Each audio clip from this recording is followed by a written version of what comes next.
Good morning and welcome back to the One Celtic Fans View this morning. Just a little reminder of that incident from the weekend before we get started.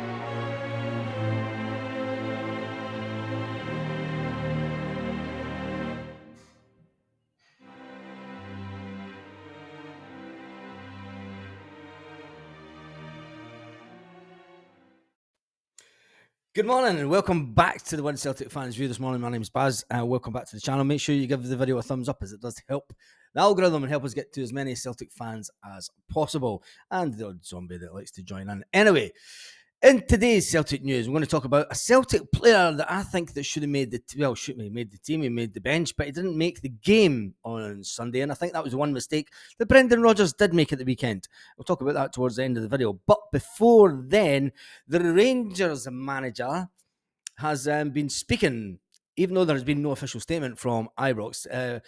Clement has condemned Rangers fans for who threw the missiles at Celtic players and coaching staff during the Glasgow derby on Sunday. It's been revealed that the governing club are attempting to identify and punish the culprits. Fucking nonsense. No, they won't. Obviously, with the bottle thrown at Matt O'Reilly, the coins thrown at our assistant manager. Rangers have said that it's... the Rangers manager has come out and said that it's unacceptable. The club or the company the company has not come out and said, because let's face it, the club and company are different things, aren't they? So is it the club that's going to make the statement, or is it the company? Because it's a bit grey area with that lot, isn't it? Is it the club or the company that's going to take it? Anyway, we move on. Clement has said it's totally unacceptable, and they have contacted the authorities, it's been said. Well, Celtic have come out and said it's totally unacceptable, and they have contacted Rangers. Nothing will get done. Clement did say, he says, I didn't see or hear that, when talking about things getting thrown on the pitch.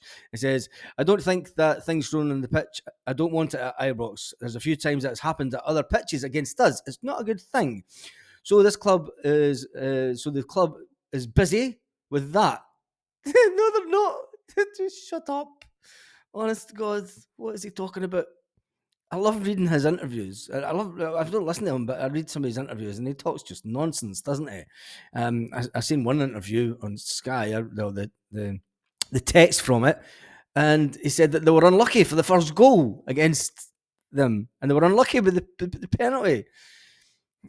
Jesus, they're unlucky with the goal. Dyson scores a cracker. But anyway, one man that was behind enemy lines at the weekend was the one and only Davy Hay. And he says, this cracking headline, Celtic legend slipped behind Rangers enemy lines as he's now convinced the spirit of 86 is alive. And you remember 1986 is the day that Celtic won the league on the last day of the season. And they broke hearts. Tell me in the comments what you remember, if you remember anything about that day back in 1986. I was 2 years away from leaving high school then. That tells you what age I was. Anyway, let's get to the player that I think should have made the team on the weekend. He did make the team, but he didn't make the game. And although he doesn't play the same side, I think bringing James Forrest on, purely for the experience that James Forrest has. You could have switched sides with Dyson. The manager decided to take Kuhn off, which we knew was going to happen. We said that before the game had even kicked off, that Kuhn would come off and Yang would probably come onto the pitch, that Yang was fit. But did he make a mistake? Because Yang cost us that third goal. And James Forrest would never allow the player to get that far away from him. Even Dyson Maeda, has to be said, wouldn't allow the player to have turned him so easily and get that far away from him. Dyson Maeda is quite good in that respect, to the pace that he has to get back and defend and stop players getting crosses in. Although we can't take all the blame to Yang, who is just a young, inexperienced 21-year-old player. And you've got to remember that when Celtic players hit 20, 21, we put them out on loan. Yes, we do. As a club, we put our own out on loan and we bring in these younger players. And there has been another player that we've been linked with, a defender. I'll really talk about him in a second. But James Forrest, for me, should have been used against Rangers for one thing and one thing only. We brought Callum McGregor on for his experience. And he wasn't 100% fit. We've got James Forrest sitting on the bench who was 100% fit. And James Forrest knows how to score a goal in the later stages of games. Wouldn't it have been more prudent by the manager? And I know we're nitpicking now at this stage a couple of days later, and hindsight is a wonderful thing. But I would have changed sides with Dyson and put James Forrest on.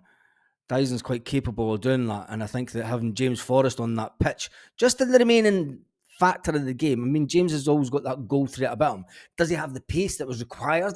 According to Celtic, he's still one of the fastest guys on the pitch in training. But I just think that was maybe the one mistake that Brendan Rodgers did.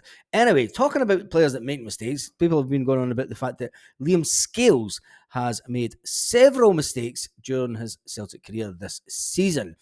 It's been suggested this morning that Celtic, it's been talked about for a couple of days. I've not really been paying much attention to the transfer nonsense because Jake Clark Salter. Anyway, he's an English international. He's a centre back. He was born in Charleston, England, and he's currently been linked with Celtic. Now, I'm looking at the games that he's played this season. At the beginning of the season, he didn't have. He's at QPR at the moment. And he's another player that's going to cost around about $2 million. Is that going forward? Is that the kind of experience we need?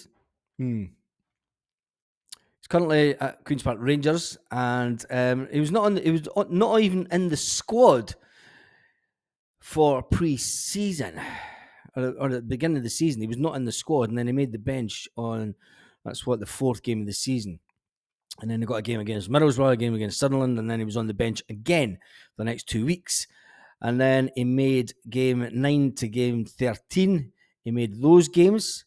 One game, he only lasted 45 minutes. I don't know if he came on as a sub then. And then he wasn't in the squad for 3 games. But then he's been pretty much since November last year, he's pretty much been in the team.